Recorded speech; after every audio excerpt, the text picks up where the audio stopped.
His words shaped empires, outsmarted armies, and still guide CEOs, athletes, and gamers today. Who was Sun Tzu, and why does his 2,500-year-old book, The Art of War, remain the ultimate playbook for strategy? Buckle up. This is the definitive guide to the master of war and wisdom. Let's start with the man himself. Sun Tzu, or Master Sun, lived around the 5th century BCE during China's chaotic warring states period, a time when 7 rival states battled for supremacy. Born likely in the state of Qi or Wu, his real name was Sun Wu. But here's the twist. Some historians wonder if Sun Tzu was one person or a composite of brilliant minds, like a strategic superhero assembled over time. The records of the Grand Historian by Sima Qian tells us Sun Tzu served as a general or advisor for the state of Wu, possibly under King Halu. One famous story, possibly a legend, says he proved his skills by turning the king's concubines into a disciplined fighting unit. Imagine that. A philosopher general schooling palace dancers into soldiers. While details of his life are murky, his legacy isn't. Sun Tzu's The Art of War is a masterpiece that's outlasted empires. But what makes this slim book so powerful? The Art of War isn't a dusty history book. It's a 13-chapter blueprint for winning, whether on a battlefield or in life. Written around 500 BCE, it's short, sharp, and packed with insights. Each chapter tackles a piece of the strategy puzzle. Let's break down some key ones. Chapter 1. Laying Plans. Sun Tzu says, victorious warriors win first and then go to war. Translation: plan meticulously. Know your strengths, your enemy's weaknesses, and the environment. It's like prepping for a big exam or a business pitch. Do your homework. Chapter 3. Attack by Stratagem.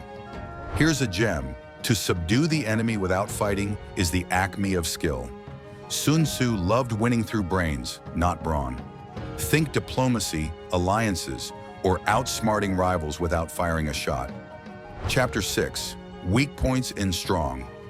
Appear weak when you are strong, and strong when you are weak. Deception is central. Mislead your opponent to gain the upper hand. Chapter 9. The Army on the March. This one's about logistics and morale. A well-fed, motivated army or team outperforms a disorganized one. Other chapters cover terrain, espionage, leadership, and even fire attacks. Sun Tzu's genius lies in his universal principles: adaptability, preparation, and understanding human nature. He wasn't just writing for generals, he was writing for anyone facing conflict or competition. So why does a book from 2,500 years ago still matter? Because the art of war isn't just about war, it's about strategy. Its lessons apply to any high-stakes situation. Let's look at its impact. Military legacy. From Napoleon to Mao Zedong, history's greatest commanders studied Sun Tzu. The US military even uses the art of war in officer training. Its emphasis on flexibility and intelligence gathering shaped modern warfare.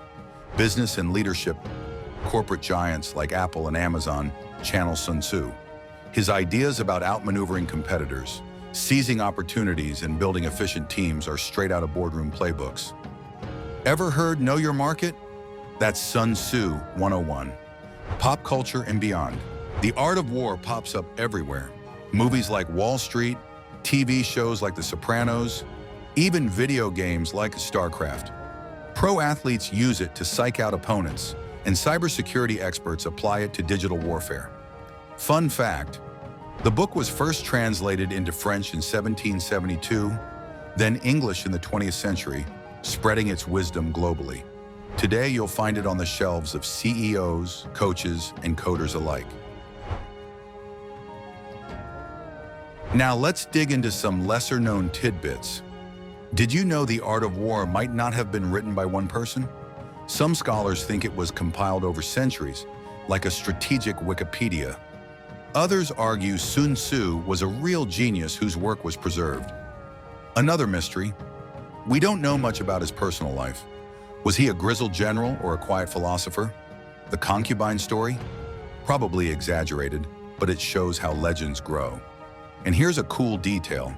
The art of war was banned in some Chinese dynasties because its ideas were too powerful. Rulers feared rebels might use it to outsmart them. Yet its influence only grew, proving Sun Tzu's own maxim.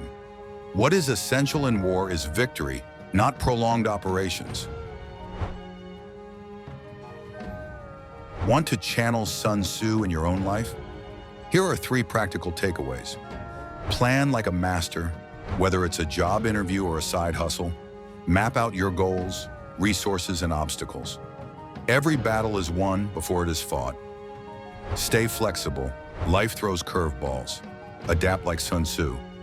When the enemy advances, we retreat. When he retreats, we pursue. Know your arena. Understand your environment and opponents, whether it's a rival team or a tricky coworker. Knowledge is power. Try reading The Art of War.